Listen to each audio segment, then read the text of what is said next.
성도 여러분 안녕하셨습니까? 하나님의 은혜가 우리 모든 성도님들에게 풍성하게 임하시길 바라겠습니다. 우리 예수님은 이 땅에 계실 때 효도하셨나요? 어떻게 효도를 하셨을까요? 돌아가시면서 이 사랑하는 제자 요한에게 어머니를 부탁했으니까 효도한 것이다. 그렇죠? 그게 다일까요? 네? 물로 포도주를 만든 가나의 혼인잔치에서 물을 포도주로 만들어 주신 것 어머니 때문이었다. 그 말씀이시죠, 그렇죠? 네, 어머니 봐서 만들어 준 것이었다. 예수님께서 어머니에게 이렇게 효도를 하셨다면 저는 세 가지로 이렇게 보여졌습니다.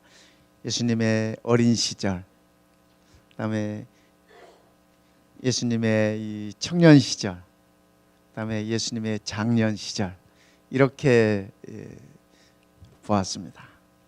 예수님께서 이 어렸을 때 말입니다. 그죠? 어렸을 때 참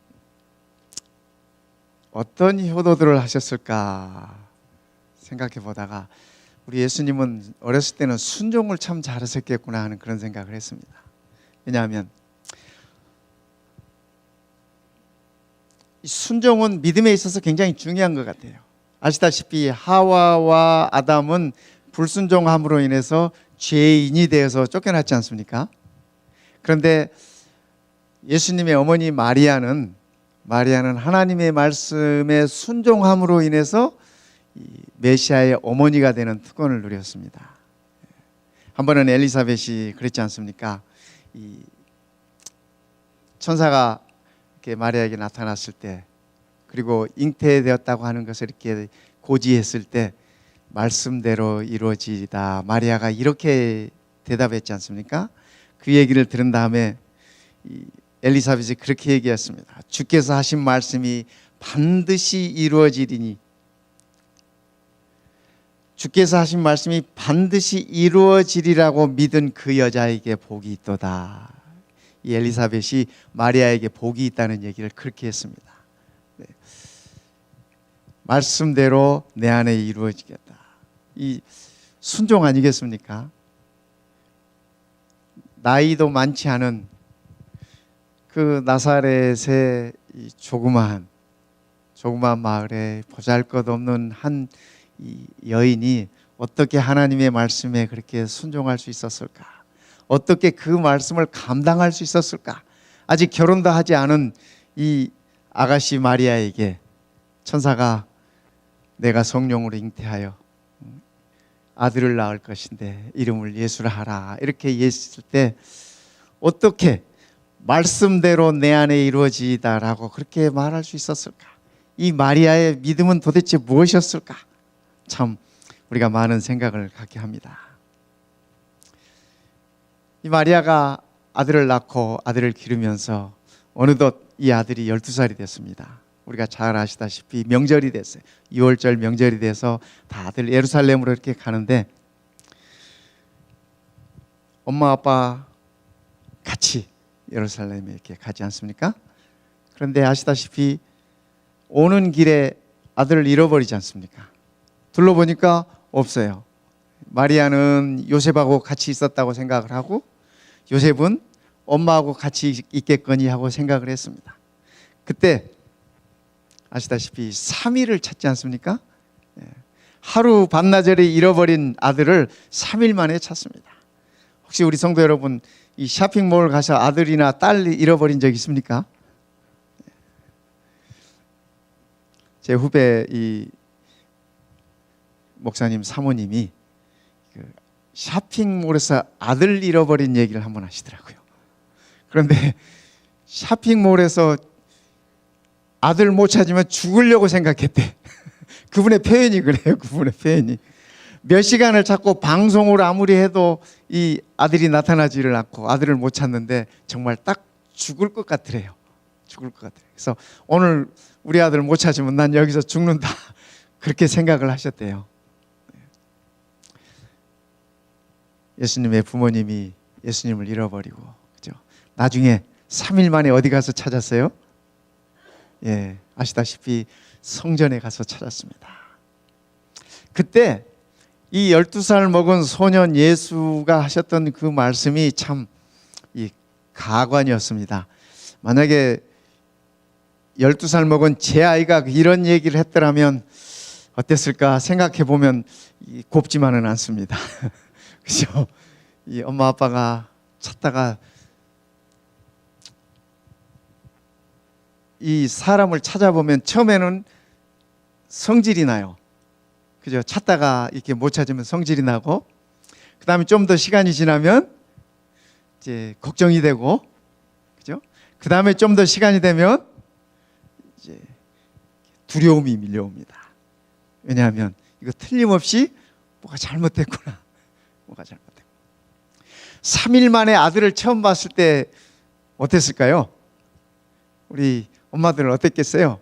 그죠? 3일 만에 아들을 찾아 3시간도 아니고 쇼핑몰에서 3시간만 잃어버려도 참 죽을 것 같다는데 3일 만에 아들을 봤을 때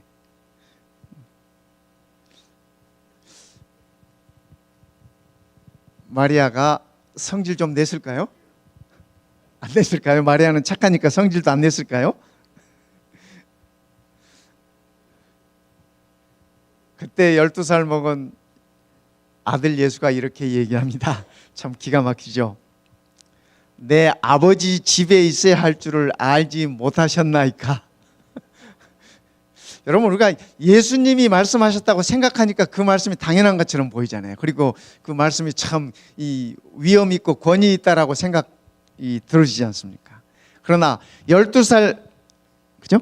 12살 먹은 내 아이가 이런 말을 했다고 하면은 저 같으면 꼭지가 돌아버릴 것 같아. 그렇지 않습니까?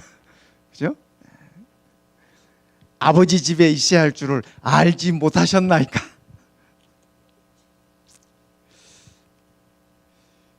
이 말씀 속에서 저는 그런 뉘앙스를 이렇게 봅니다. 어머니도 아버지도 하나님 집에 마음이 있어야 합니다. 이렇게 얘기한 것 같아요. 12살 아들이. 아마 그때는 그런 생각이 팍 안 들어왔을지 모르지만 이 마리아가 아들을 기르면서 그런 생각을 많이 하셨을 것 같습니다.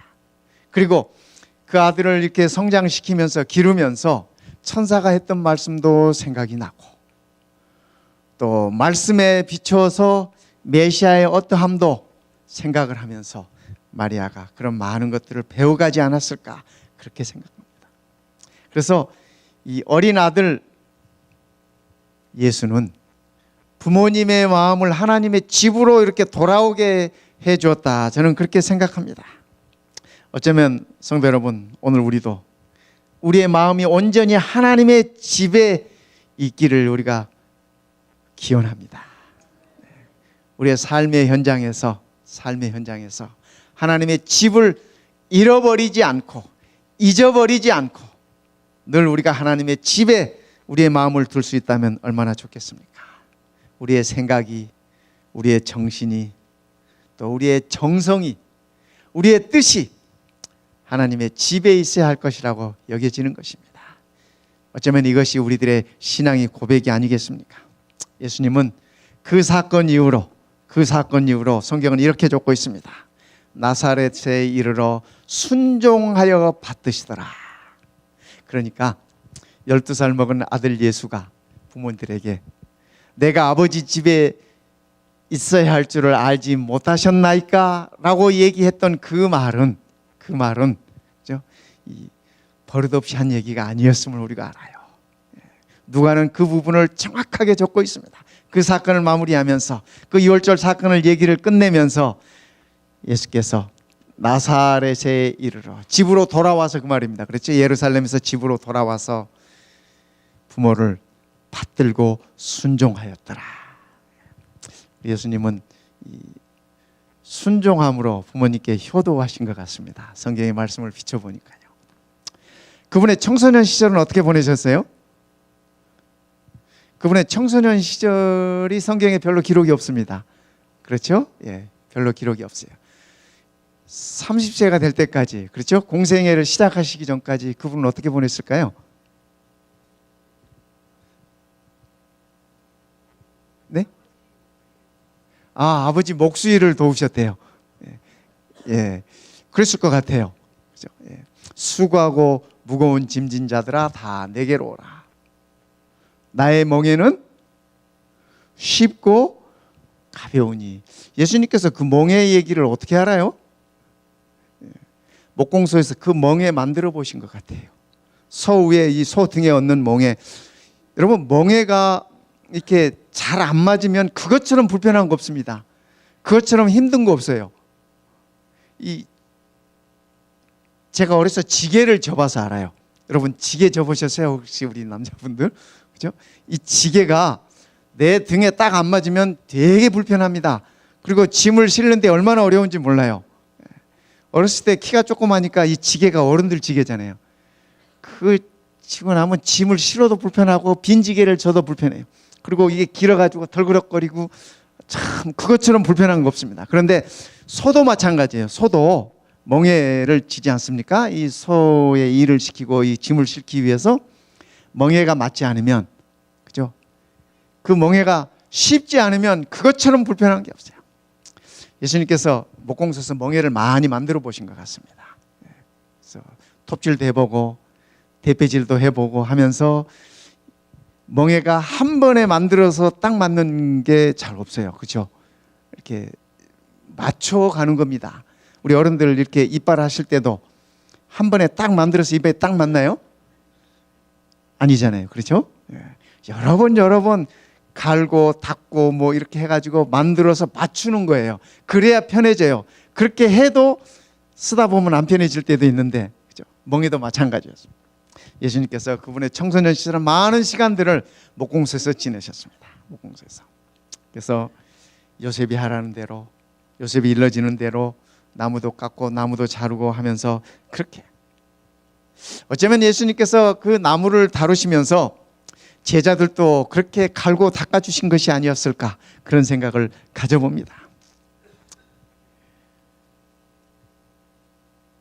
자녀들은 때때로 부모가 주는 상처 때문에, 부모가 주는 무지 때문에, 부모가 주는 병 때문에 고생하는 경우도 있습니다. 그러나 자식이기에 다 받아들이고 순종하는 것이 자식입니다.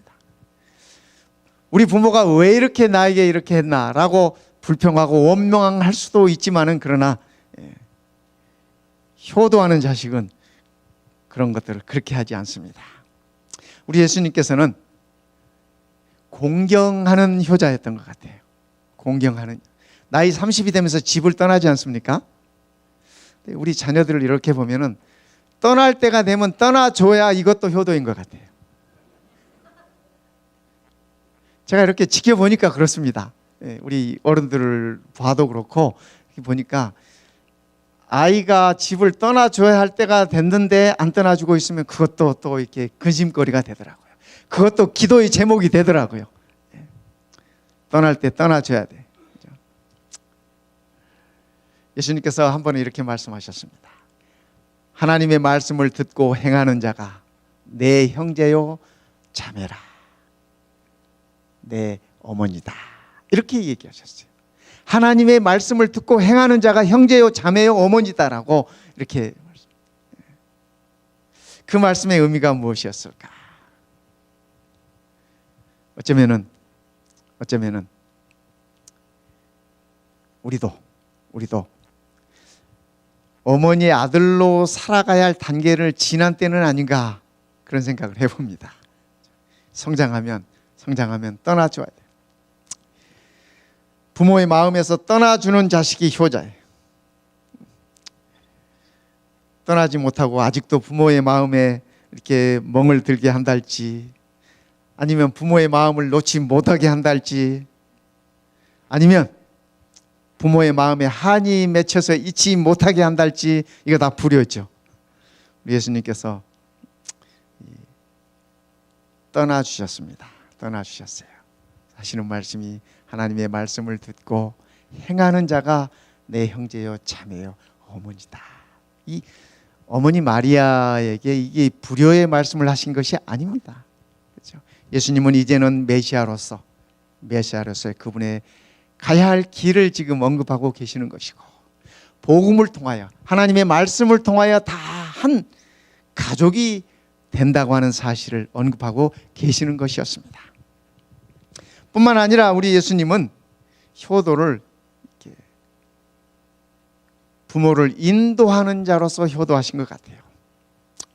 십자가 아래 있을 때 오늘 우리 장로님께서 읽어주셨던 그 말씀입니다. 여자여 보소서 아들이니이다. 그의 제자 요한에게는 보아라 내 어머니다. 어쩌면 예수님께서 피 흘림의 순간에, 죽어가는 그 순간에, 마지막 그 순간에 이제는 마리아의 아들이 아니라, 그죠? 어머니 마리아의 아들이 아니라 하나님의 아들로서 구속을 이루시려는, 십자가에서 구속의 피를 흘리셔야 하는 그 순간에 어머니에게 보소서 아들입니다. 어머니에게 여자여 보소서 아들입니다. 우리가 생각할 때 여자여 참 버릇없다 그렇게 생각할 수 있습니다. 그러나 우리 예수님께서 어머니에게 하셨던 그 말씀은 우리가 생각하는 여자여 하는 그런 의미가 아닙니다. 그런 의미가 아니에요. 여기 귀나이라는 말을 쓰셨는데 이거는 최대 존칭을 나타내는 그런 이 어휘를 선택하셨습니다. 우리 번역이 여자여 이렇게 된 것 뿐이죠. 예. 어쩌면은 아들로서가 아니라 피 흘리는 대속의 죽음을 받는 인류의 대속을 위하여 하나님의 아들로서 이제는 이 아들을 보라고 그렇게 말씀하신 것이 아니었을까, 저는 그렇게 생각을 해봅니다. 보소서 아들이다. 이제껏 30년 이상 어머니 슬하에서 어머니의 가르침을 받고 자라왔던 그 아들이 아니라 이제는 온 인류의 구원을 완성시키기 직전에, 온 인류의 죄값을 다 지불하기 직전에 메시아로서의, 하나님의 아들로서의 죽임을 당하는 하나님의 아들로 보시라고 그렇게 하신 말씀은 아니었을까, 저는 그렇게 생각해 봅니다. 이제는 이 아들이 떠난 후에, 이 아들이 죽은 후에 아들 없이 평생을 살아가야 할 이 어머니에게, 어머니 이제는 요한과 함께 거하십시오. 아시다시피 요한이 이 부탁을 받은 다음에 그때부터 이 마리아 돌아가시는 날까지 요한이 모셨습니다. 요한이 요한복음서에 그렇게 적고 있지 않습니까? 그가 자기 얘기를 적고 있는 것입니다. 어머니, 이 아들을 통해서, 십자가에서 죽어가는 이 아들을 통해서 하나님의 왕국으로 오십시오. 그 말씀의 의미는 아니었을까, 저는 그렇게 생각해 보는 것입니다. 여자여 보소서 아들입니다. 성도 여러분, 오늘 우리도 예수님을 하나님의 아들로 이렇게 볼 수 있으면 좋겠습니다. 마리아가 십자가 아래서 견딜 수 있었던 것은, 여러분 세상에 어느 어머니가 내 아들이 가장 처참한 모습으로, 세상에서 가장 잔인하고 가장 처참한 모습으로 죽어가는데 그 모습 보고 견딜 수 있는 어머니가 어디 있겠습니까? 근데 우리 마리아가, 그렇죠? 예수님의 어머니 마리아는 예수님을 잉태할 때부터 늘 그런 것들을 예견하고 말씀을 들어왔습니다. 그렇죠? 엘리사벳의 말씀을 통해서도 칼이 네 마음을 찌르는 것 같을 것이다, 그런 얘기입니다. 십자가 아래서 아들의 죽음을 보면서 견딜 수 있었던 것은 어쩌면 아들 예수를 메시아로서 바라보았기 때문에 견딜 수 있었지 않았을까? 저는 그렇게 생각합니다. 예수님께서 어머니를 이제는 하나님의 아들 메시아를 통해서 하나님의 왕국으로 인도하는 그런 아들이었다고 저는 그렇게 생각이 들어집니다. 예수님 어머니도 이런 말씀 들으셨겠죠? 나는 길이요 진리요 생명이다. 나로 말미암지 않고는 아버지께로 올 자가 없느니라. 예수님의 어머니는 열애인가요? 그렇죠? 어떤 교회에서 얘기하는 것처럼 그는 성모이기 때문에, 거룩한 어머니이기 때문에 죄인으로서 가야 할 길에서 예외인가요? 아니잖아요. 그렇죠? 똑같은 길. 마리아도, 예수님의 어머니 마리아도 길이요 진리요 생명이라고 말씀하시는 하나님의 아들 예수를 통하여 그가 하나님의 왕국에 갈 수 있다고 하는 말씀입니다. 저는 예수님의 어머님이 십자가에서 그 메시아를 봤다고 그렇게 여겨집니다. 예수님께서 한 번은 그렇게 말씀하셨잖아요. 너희는 마음에 근심하지 말아라. 하나님을 믿으니 또 나를 믿으라. 아들이 그 얘기하면은 그거는 다른 얘기인가요? 그렇죠? 제 어머님이요, 제가 목사 안수를 받은 다음부터는 저를 꼭 목사님하고 부르셨어요.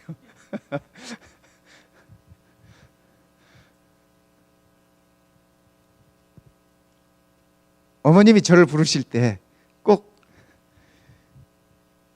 두 가지로 부르셨습니다. 임 목사님 이렇게 부르시든지 아니면 정 목사님 이렇게 부르셨어요. 근데 저는 정 목사님하고 부를 때가 더 좋았어요. 왜냐하면 어머니의 마음이 느껴져요. 아들인데 아들의 이름을 불러야 되겠는데 아들 이름 부르기는 아마 목사라는 그것 때문에 부담이 되셨나 봐요. 그래서 항상 정 목사님 이렇게 부르는. 제가 그 어머니의 마음이 느껴졌어요.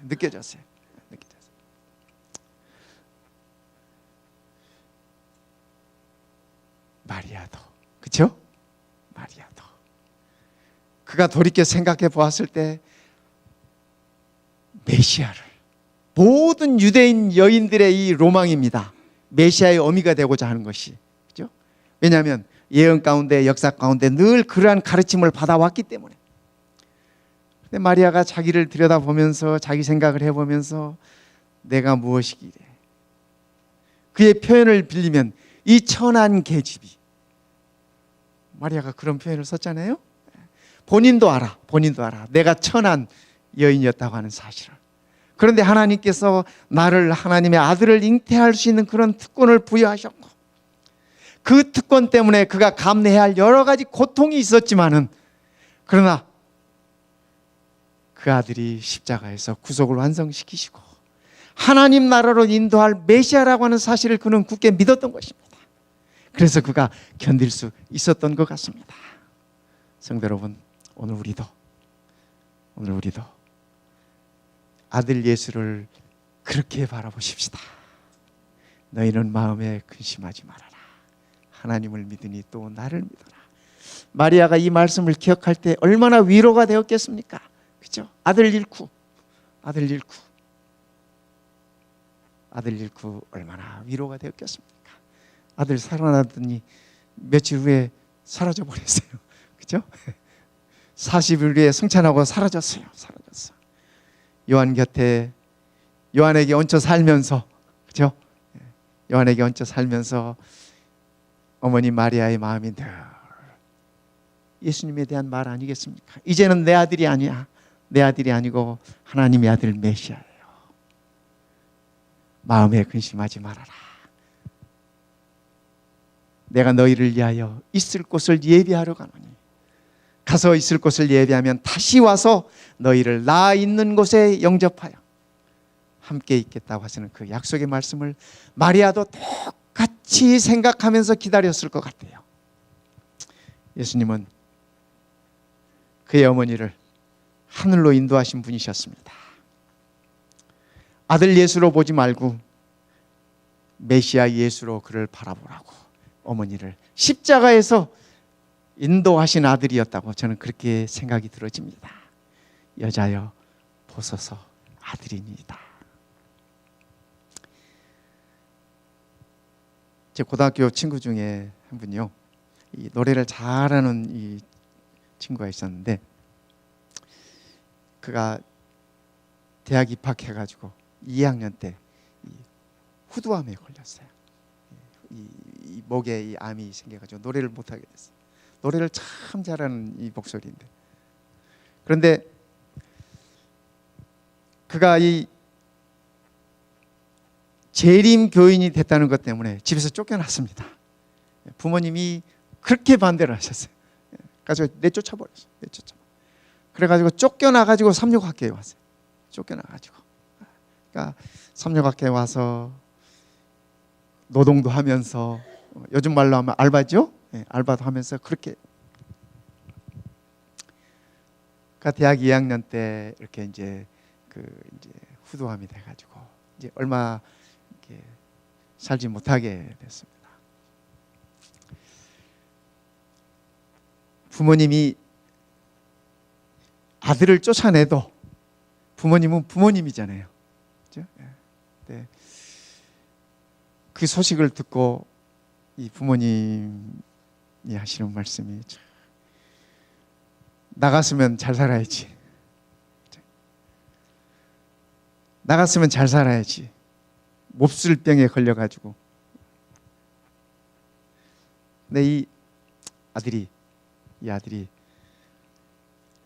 부모님에게 이 병상에 있으면서 편지를 썼습니다. 저는 제가 선택한 이 진리가 참 진리라고 생각합니다. 저는 아버지보다 어머니보다 먼저 갈 수밖에 없습니다. 그러나 저는 이것이 끝이 아닌 것을 압니다. 하나님께서 내게 약속하신 영원한 생명이 있기 때문입니다. 그리고 그 나라가 있기 때문입니다. 제 마지막 소원은 어머님, 아버님도 내가 가진 이 진리를 가졌으면 좋겠습니다. 저의 아들의 마지막 소원입니다. 이렇게 편지를. 그는 그의 죽음을 통해서 그의 부모님을 그리스도의 품으로 인도했습니다.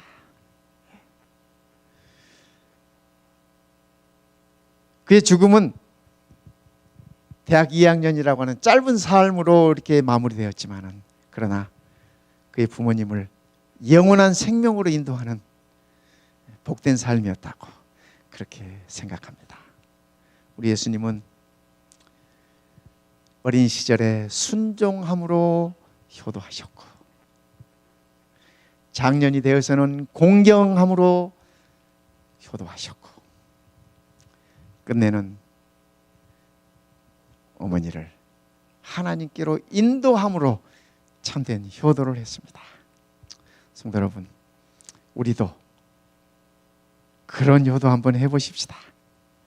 이 땅에서 우리의 부모님을 공경할 뿐 아니라, 부모님이 안 계시는, 대부분이 부모님이 안 계시잖아요. 그죠? 먼저 보내셨으니까. 내 곁에 계시는 나이 드신 분들이 다 우리의 부모님이십니다. 교회 안에 계시는 나이 드신 어른들이 우리의 부모님이라고 생각하면 됩니다. 맞습니다. 그것이요. 네. 그래서 우리 부모님들을 우리가 공경해 드리고 하나님을 공경하십시다. 예수님처럼 말입니다. 어버이 살아실 때 섬긴 일난 다하여라. 지나간 후이면 애달다 어찌하랴. 평생에 고쳐 못할 일이 이뿐인가 하노라. 우리의 어른들은 이런 노래를 읊었습니다. 성도 여러분, 오늘 우리도 예수님처럼, 어떤 분들은 부모님 공경한다고 하나님 공경 안 하시는 분들이 계세요. 어떤 분들은 하나님 공경한다고 부모 공경 안 하는 분도 계세요. 근데 둘 다 잘못된 거예요. 그렇죠? 네. 하나님을 공경하시는 분은 부모를 공경하게 되어 있습니다. 우리 하나님의 약속으로 주어진 첫 번째 계명이 그 계명 아니겠습니까? 그래서 예수님이 부모님을 그렇게 섬기셨듯이 우리도 우리의 부모님을 그렇게 섬기고 우리 하나님에게 우리의 마음과 정성을 다하여 우리의 최대 공경을 드리는 것이 오늘 우리가 드리는 하나님께 대한 우리의 예배인 것입니다. 여러분, 오늘 이 축복을 우리 모두 함께 누렸으면 좋겠습니다. 우리의 가정마다 또 우리의 자녀들마다 또 우리의 영적인 모든 우리의 자녀들마다 우리의 가족들마다 하나님의 축복을 함께 누리게 되는 우리 모두 되시기를 시간에 간절히 바랍니다.